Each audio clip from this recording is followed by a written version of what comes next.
উপরে গিয়ে এখন দরজাটা খুলে দিই।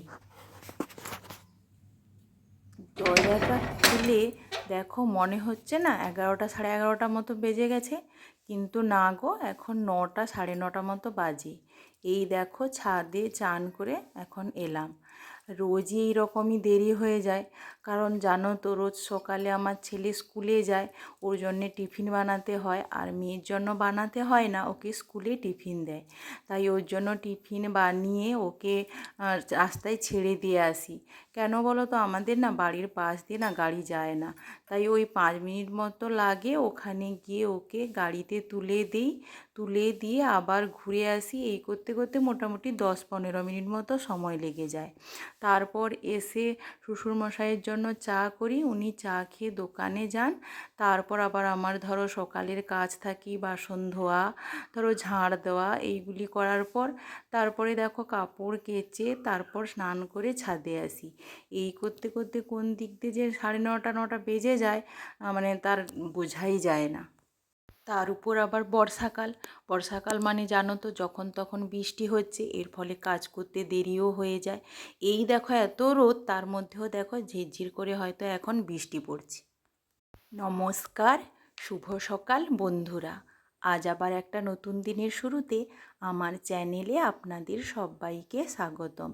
যারা যেখান থেকে ভিডিওটি দেখছেন আশা করি খুব ভালো আছেন এবং সুস্থ আছেন, আর আমিও খুব ভালো আছি। এই দেখো ছাদে এসে এখন এই পুজোর প্রদীপ আর ধূপদানি আর শাঁখটা ধুয়ে রেখে দিলাম, রেখে দিয়ে ফুল তুলে এনে দেখো ঠাকুরের কাছে এখন দিচ্ছি। আর এই আমার এই অপরাজিতার গাছটিতে অনেকগুলো আজ ফুল ফুটেছে। আর সকালে যখন গাছে এতগুলো ফুল দেখতে পাই না, তখন মনটা খুব আনন্দে ভরে যায়। তারপর দেখো এইসব কাজ শেষ করে দিয়ে ছাদে এসেছি এখন এই জামা কাপড়গুলো মেলাতে। এইগুলো তো ধুয়ে দিয়েছি এখন। তারপরে দুটো মশারি ছিল, সেগুলোও আমি এখন সার্ফে মানে ডুবিয়ে রেখেছি, পরে আবার ওগুলো ধোবো। দেখো এই যে এক্ষুনি রোদ ছিল, আবার দেখো এইরকম মেঘলা মতো হয়ে যাচ্ছে, তাও তো জামা কাপড়গুলো ধুতে হবে না। তারপর নিচে এসে ছেলেকে আনতে গিয়েছিলাম, দেখো ওকে নিয়ে এসে ওর জামা কাপড়গুলো ছেড়ে দিয়েছি, দিয়ে দেখো ও কী করছে। ও এখন এই সেই উপরের ঘরে ফুটবল খেলছে। ওকে নিচে নামতে দিই না, কারণ ও না বাইরে বেরিয়ে গেলে না ভীষণ দুষ্টুমি করে, আর চারপাশে কাদা, তো সেই নোংরা নিয়ে এসে ঘরে এসে আবার অপরিষ্কার করবে। তাই আমি বললাম তুই গিয়ে ছাদে গিয়ে খেল, ও তাই একা এখানে খেলছিল। তারপর দেখো দুপুরে রান্না করতে চলে এলাম। আমি যখন ছাদে শাড়ি মেলাতে গিয়েছিলাম, তার আগে ডালটা সেদ্ধ করতে বসিয়ে দিয়ে গিয়েছিলাম। এসে ওটা সেদ্ধ হয়ে গিয়েছিল, তারপর আমি ডালটা সাদলে নিয়েছি। আর দেখো সেই আগের দিন অনেকগুলো মাছ এনেছিল, সেই ভেটকি মাছ কিছুটা রান্না হয়েছিল আর কিছুটা মাছ ছিল, সেটা ভাবলাম যে আলু দিয়ে একটু সর্ষে দিয়ে ঝাল বানাই, তাই ওইটা ঝাল বানালাম। আর ডাল তো আগে করেছি, আর একটু ডিম ভাজলাম।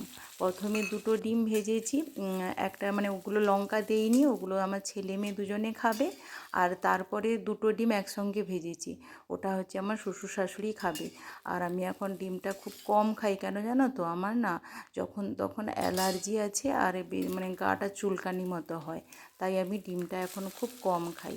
এগুলো খাওয়া দাওয়া শেষ করে নিচে উপরে গিয়ে একটুক্ষণ রেস্ট নিয়েছিলাম। তারপরে রেস্ট নেওয়ার পরে যখন বিকেলে ঘুম থেকে উঠে দেখি আমার আগে এরা দুজন ঘুম থেকে উঠে গেছে। উঠে গিয়ে বারান্দায় বসে দেখো কী সব করছে। মেয়েকে জিজ্ঞেস করলাম তুই এখানে কি করছিস রে? ও বলল যে আমার স্কুলে কাল প্রজেক্ট আছে, তাই আমি ওইগুলো করছি। ওরা ওখানে ওইসব করছে দেখে আমি ছাদে গেলাম। এই দেখো দুটো মশারি যে বলেছিলাম পরে ধুয়ে দেবো, ওটা ধুয়ে মেলা ছিল, ওটা এখন আনতে গেলাম। তার আগে আমি অন্য জামা কাপড়গুলো সব তুলে নিয়েছি। আর এরপরে বিকেল হয়ে গেলে একটুক্ষণ পরে অন্ধকার মতো হয়ে যাবে, আর এগুলো ঠান্ডা হয়ে যাবে, তাই ভাবলাম যেগুলো ভেজা আছে পড়ে থাক, আর ওই দুটো মশারি গরম অবস্থায় তুলে নিয়ে এলাম। নিচে এসে ঝাঁট দিয়ে দেখো ঠাকুরের কাছে সন্ধে প্রদীপটা জ্বালিয়ে দিলাম। আর আজ একটু ধুনো বানিয়েছি, পুরো ঘরে ধুনো দেবো বলে। ওই ধুনোতে একটুখানি না আমি একটুখানি না কর্পূর দিয়ে দিয়েছিলাম। আর কর্পূর দিলে ধুনোর গন্ধটা এত ভালো লাগে যে পুরো ঘরটা ধুনোর গন্ধে মো মো করতে থাকে। দেখো নিচে প্রথমে আমি ধুনো দিয়ে দিয়েছিলাম, তারপরে এসে দেখো সেই উপরের দুটো ঘরে ধুনো দিয়ে দিলাম। এই ঘরটা হচ্ছে আমার শ্বশুর শাশুড়ি এই ঘরটাতেই থাকে, তাই এই ঘরটাতেও ধুনো দিয়ে দিলাম। তারপর নিচে এসে ওদের কিছু খেতে দিলাম। খেয়ে দিয়ে ওরা পড়াশোনা করতে বসলো, আমিও ওদের ওই 1.5 ঘন্টা মতো পড়াশোনা করালাম। করানোর পর তারপর রাতে খাবার বানাতে গেলাম। আজ রাতে বানালাম পরোটা। কেন জানো তো, রোজই রাতে কি খাবার বানাবো এই নিয়ে খুব চিন্তায় থাকি। কারণ আমার ছেলে ভাত না বেশি তেমন খেতে পছন্দ করে না। তুমি সে যাই দাও না কেন, সেই ডাল দাও বা ডিম ভাজা দাও, যাই দাও না কেন, কিন্তু পরোটা আবার যদি রুটি হয় তাহলে ও খুব নিজের আনন্দে খেয়ে নেয়। তাই দেখো রোজই রাতে আমাদের বাড়িতে প্রায় পরোটা না হলে রুটি এই সবই হয়। আজ পরোটা বানিয়েছি আর পরোটার সঙ্গে বানাচ্ছি দেখো সুজি। বেশ, এই ছিল রাতের মেনু। সবাই খাওয়া দাওয়া শেষ করে ঘুমোতে গেল, আমিও সবার শেষে খেয়েছিলাম। খেয়ে দিয়ে গ্যাস ফ্যাসগুলো একটু মুছলাম, কারণ সকালে আবার টিফিন বানাতে হয়, তাই ওইগুলো করে দিয়ে আমিও ঘুমাতে গেলাম। তখন প্রায় ওই 10:30 মতো বাজে। আর ব্লগটা বেশি বাড়ালাম না। যদি ভিডিওটি ভালো লাগে অবশ্যই লাইক, কমেন্ট এবং সাবস্ক্রাইব করে পাশে থাকবেন। শুভরাত্রি সবাই।